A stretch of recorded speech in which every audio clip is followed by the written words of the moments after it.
자수성가한 제1교포 3세로 세계 IT 업계의 큰 손으로 통하는 손정의 일본 소프트뱅크 회장이 어제 우리나라를 방문해 문재인 대통령과 만났습니다.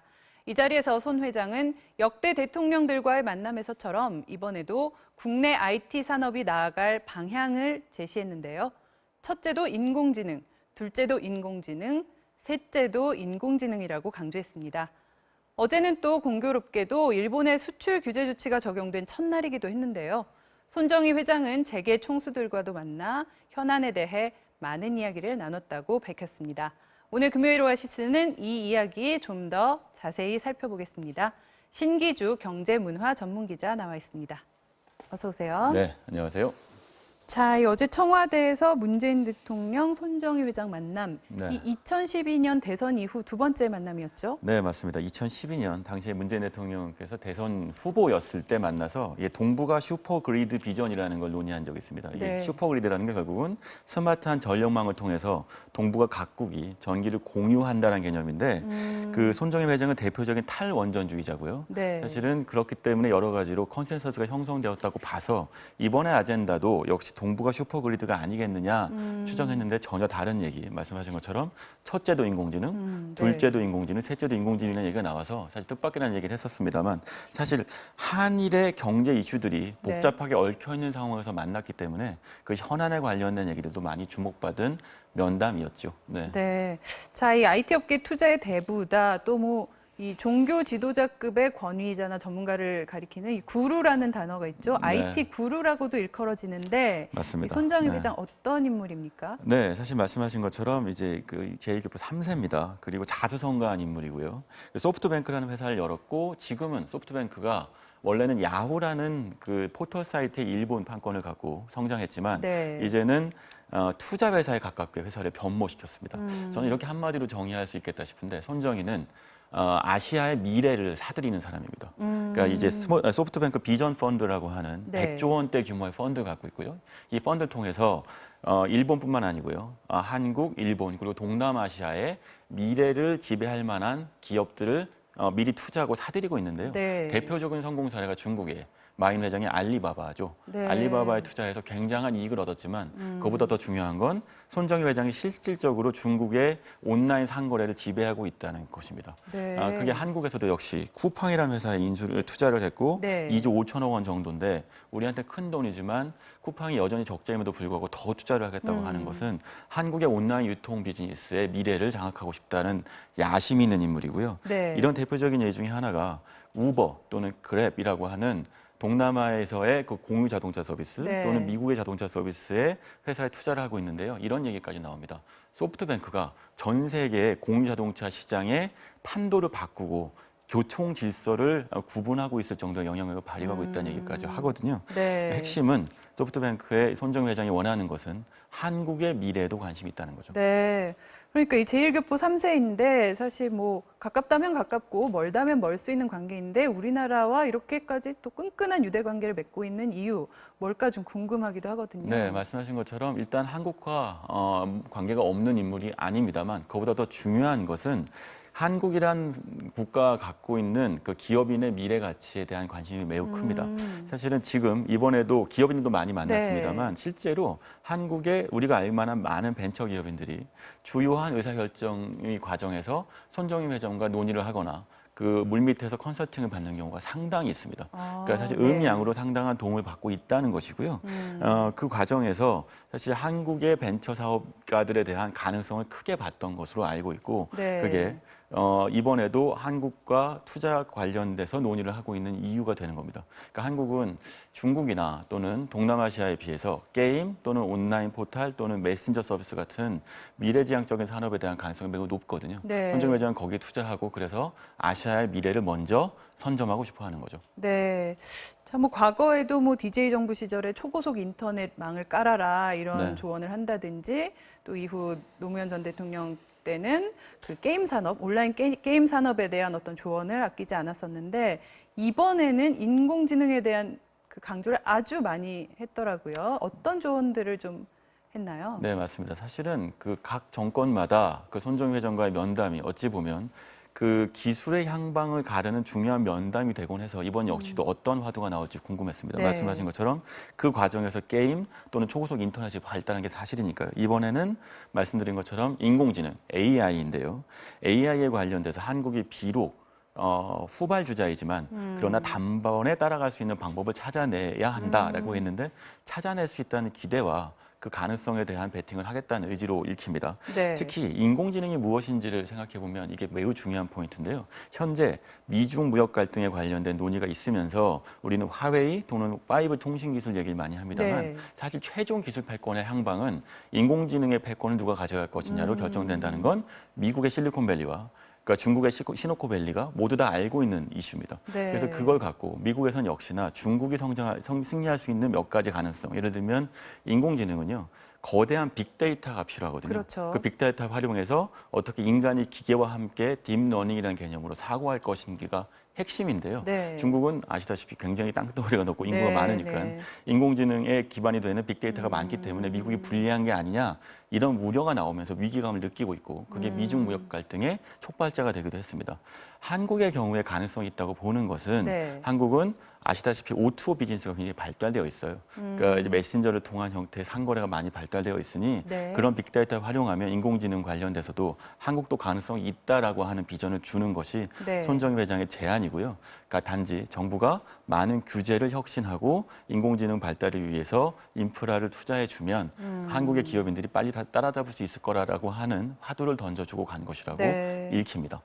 그러면 이 앞으로 우리나라 AI 산업 육성을 위해서 이 손정희 회장이 뭐 국내에 투자를 한다 이런 부분도 좀 기대를 해볼 수 있을까요? 충분히 가능하고요. 사실은 쿠팡에 투자한 것도 쿠팡이라는 회사가 겉으로 보면 물류 회사입니다만 사실은 물류라는 로지스틱스 역시도 인공지능과 빅데이터 기반으로 해서 혁신할 수 있는 그렇죠. 구조가 있거든요. 그러니까 그 투자 자체가 인공지능에 이미 투자했다고 봐야 하고요. 네. 그런 가능성이 있는 더 많은 회사에도 투자할 것이라고 손정희 회사 본인이 I will, 나도 그렇게 할 것이다 라고 얘기한 건 본인의 이익하고도 직결되는 이슈이기 때문인 거죠. 네. 자, 이 시기가 시기인 만큼 이 일본 경제 보복과 관련해서 어떤 언급이 나올까도 관심사였는데 일단 네. 청와대 만남에서는 뭐 관련 언급이 없었다라고 공식적으로 나왔고요. 대신에 그 이후에 재계 총수들과 회동한 자리에서는 또 관련해서 많은 얘기를 나눴다고 직접 밝혔어요. 네, 맞습니다. 사실 이게 정치적인 이슈잖아요. 외교적인 네. 문제고 사실 경제인 입장에선 입장을 밝히기가 매우 어렵고 하필이면 이번에 청와대 면담과 재계 총수와의 만남 자체가 그러니까 일본의 일방적인 이제 무역 제재 이 금수 조치와 관련된 지점이 있기 때문에 네. 공식적 언급을 회피했으나 그러나 당연히 재계 총수들과 만났을 때는 이 얘기가 안 나왔다고 하면 사실 그것도 이상한 얘기겠죠. 네. 사실 이 얘기들이 구체적으로 나오고 있지는 않습니다만 사실 일단 1차적으로 일본에서 한국의 수입 제한 조치로 관리 규제 품목으로 제시했던 부분들이 다 반도체 또는 디스플레이와 관련이 있고요. 예. 이때 만났던 이재용 삼성전자 부회장 또는 구광모 LG그룹 회장이 바로 이 비즈니스하고 연결되어 있기 때문에 관련돼서 이 전개 과정에 대한 논의를 했을 건 틀림이 없습니다. 네. 아시다시피 오늘 삼성전자 잠정 실적 추이가 별로 안 좋죠. 네. 하반기에도 반도체 업황이 아플 거라는 것이 대체적인 컨센서스고요. 뭐 일단 그런 과정에서 일본과의 한일 무역 갈등이 어떤 영향을 미칠지에 대한 논의가 있을 것인데요. 네. 분명한 거는 적잖은 영향을 미칠 것이기 때문에 관련된 대비를 해야 될 것이다라는 거는 이 그룹 총수들과 회장 사이에서 나는 대화할 거라고 추정됩니다. 네.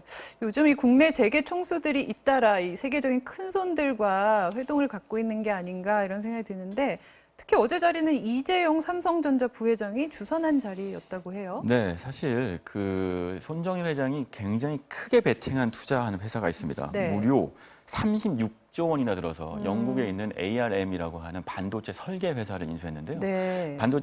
삼성전자가 지금 그러니까 메모리 반도체 부분에서 굉장히 크게 성공을 거뒀죠. 네네. 이제부터 시스템 반도체, 이른바 네. 비메모리 반도체 부분으로 성장할 거라고 맞아요. 비전을 네. 제시했는데 ALM이라는 회사와 직결되는 이슈입니다. 말하자면 반도체를 어디 시스템에 맞게 설계할 것인지를 설계하는 ALM이라는 회사와 그거를 대량으로 생산할 수 있는 능력을 갖고 있는 삼성전자와의 결합을 갖고 이재용 부회장과 손정희 회장이 많은 이야기를 나눴을 거라고 추정되고요. 네. 이런 것들이 결국 구체화되면 삼성전자가 갖고 있는 시스템 반도체에서도 1등을 한다는 비전이 구체화할 수 있는 동력이 되지 않을까 추정해 볼 수 있겠습니다. 네, 자 일본 경제 보복 조치 얘기도 좀 해보겠습니다. 이 국민들의 반일 감정이 점점 네. 커지고 있는데 일본 물건 사지 말고 여행도 좀 가지 말자 뭐 이런 움직임들이 자발적으로 확산이 되고 있죠. 그럴 수밖에요. 사실은 이번에 그러니까 일본의 무역적인 조치는 한국인들의 감정적인 지점을 건드릴 수밖에 없고요. 역시나 이거는 정치적이고 외교적인 싸움이기 때문에 네. 흔히 얘기해서 반일 감정이 고조될 수밖에 없겠죠. 실질적으로 구체적으로요. 네. 오늘 오전에 한국 중소상인 자영업자 총연합회에서 일본 대사관 앞에서 맞대응을 벌이면서 불매운동을 벌이겠다라고 총궐기 대회를 했고요. 저는 네. 이제 시작일 거라고 봅니다. 흥미로운 거는 사실상 일본이 한국의 반도체 산업에 급소를 찔렀다고 얘기합니다만 그러나 실질적으로 한국과의 무역을 통해서 더 큰 이익을 보고 있는 건 네. 일본이거든요. 맞아요. 예를 들면 2018년만 해도요. 한국에서 그 일본으로 수입해 들어온 수입 물량이 546억 달러에 달하는데 네. 반면에 수출한 거는 305억 달러에 불과합니다. 특히 자동차나 여행의 경우에는 일본이 한국에 비해서 훨씬 많은 이익을 얻고 있는 게 분명하고요. 네. 구체적인 얘기를 들어드리면 일본에서 한국 지사장으로 오면 네. 승진 코스란 얘기까지 있어요. 그만큼 한국 시장이 일본 기업들한테는 굉장히 기회의 땅인데 이번에 조치가 아베 정권의 조치가 과연 일본한테 유리한 것이냐 이거는 장기적으로 따져볼 문제가 아닌가 싶습니다. 이미 네. 이런 반일 감정이 일어나고 있는 상황에서는요. 네, 제가 아는 지인도 이 휴가 때 일본 여행 가려고 계획을 했다가 네. 그 비행기 표를 위약금까지 물고서 정말 취소를 한 그런 사례도 제 주변에도 분명히 있는데 네. 그런데 또 이렇게 언론 보도들을 보면 일본 제품을 판매하는 이런 매장들 뭐 별다른 변화 없다 뭐 이런 내용도 또 나와요. 네, 사실은 일차적으로는 감정적 반응입니다만 일단 이게 한중 무역 갈등이 있어 사드 사태가 일어났을 때 중국인들이 보였던 반응도 첫 번째는 인터넷을 통한 여론의 반응이었으나 결국 구체적인 불매 운동으로 이어지면서 한국 기업들이 피해를 본 사례가 있었습니다. 네. 그건 일본 기업도 그런 사례를 겪었거든요. 이거는 지금 당장이 아니고 장기적으로 일어날 문화 현상이 될 것이고요. 네. 그게 지금 말씀하신 것처럼 일본의 여행을 줄인다거나 또는 일본 기업의 불매 운동으로도 충분히 이어질 가능성이 있다고 봅니다. 네.